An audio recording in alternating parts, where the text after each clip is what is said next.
Hello. Welcome to Alpha Centauri. I'll be your guide. We are going to be exploring the Quran. In many ways, this is a continuation.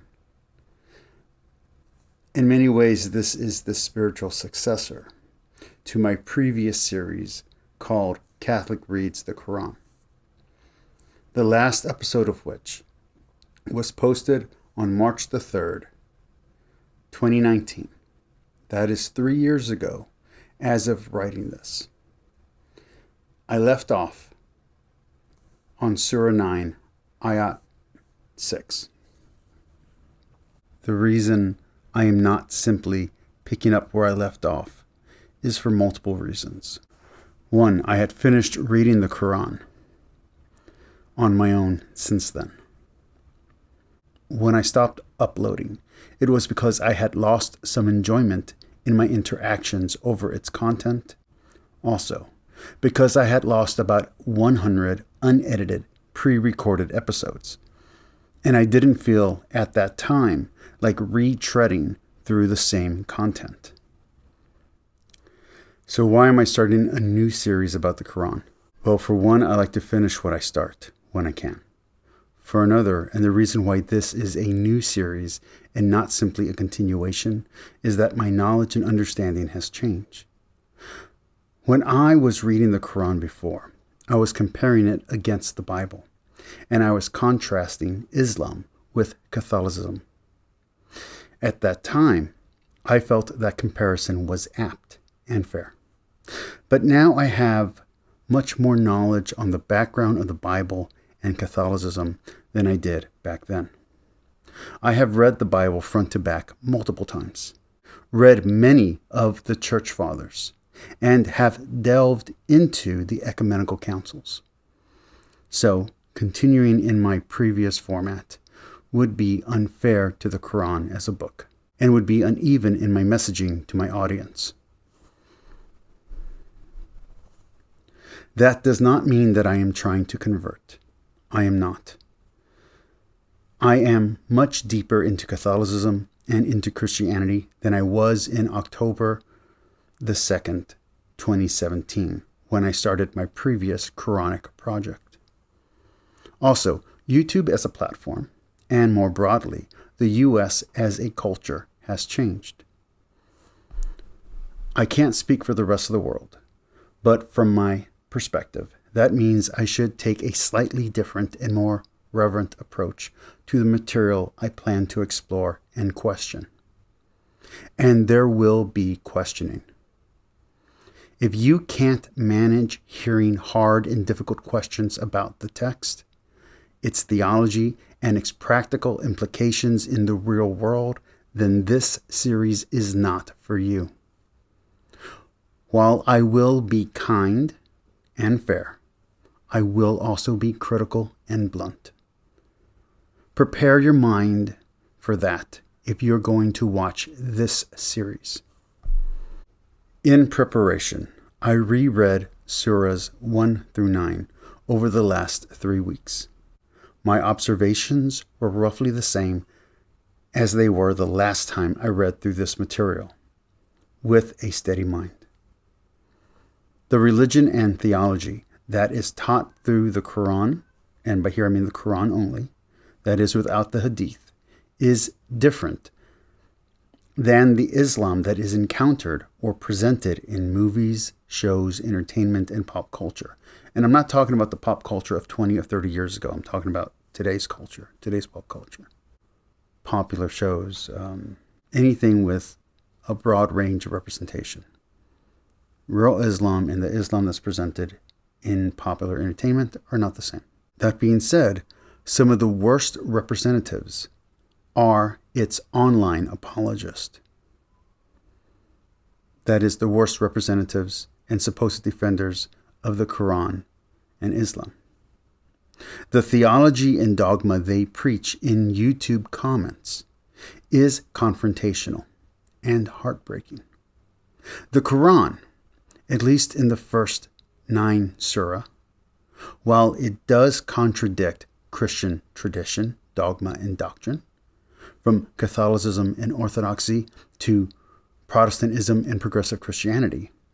Islam, as presented in the Quran, is elegant and practical. As it is presented in the Quran, it is a beautiful religion. And the Quran itself is an accomplishment of literature. That being said, sometimes, maybe many times, its online defenders or its online apologists, especially over YouTube and YouTube comments, distort, while it is beautiful and an accomplishment of humanity,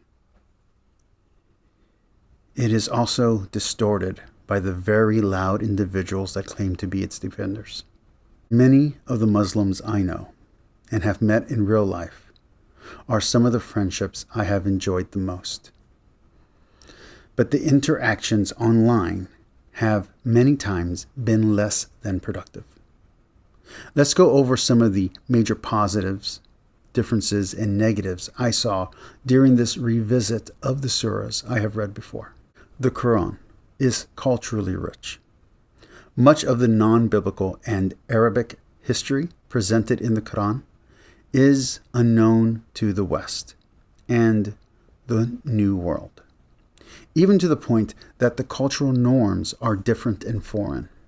In a more recent video, unrelated to this new series, I discussed how having familiarity with entertainment like Dune or Miss Marvel, or a passing understanding of the biographies of Western heroes such as Muhammad Ali or Malcolm X, does not prepare you, the reader, for what is presented in the Quran as common reference points. Battles and places appear as touchstones that as an American in the 21st century we are unfamiliar with, in a way that seems unreachable for us as an audience.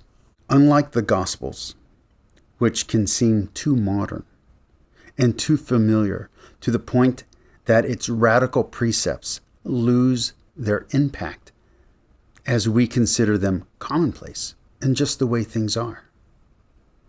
Many atheists will say, well, that's just human nature, when you speak of a biblical gospel precept that was radical when it was first presented through the gospel to its original audience. The Quran is great in this respect because it shows how those conclusions that we in the West hold as self-evident are not foregone conclusions. As such, the Quran also gives a new perspective on biblical narratives. Many of us have wondered what it would be like to have read something like the Bible for the first time without the benefit of being steeped in Christian culturalization. We as Westerners can experience that with the Quran, and the experience is jarring. Almost all of us who take this journey, even for the secular and academic, find ourselves to be less open and more critical than we thought ourselves to be. But it should be made explicit that there are many major theological differences between Christianity and Islam. Free will, as is understood in classic theology and by classical philosophy, is missing and explicitly denied in Islam through the Quran. While in Christianity you can choose to accept or deny God's gift of grace, in the Quran, at least in the first 9 surahs, there is no such free will. Allah decides who will follow and who will disobey. He is the best of deceivers and the one whom is merciful to believers.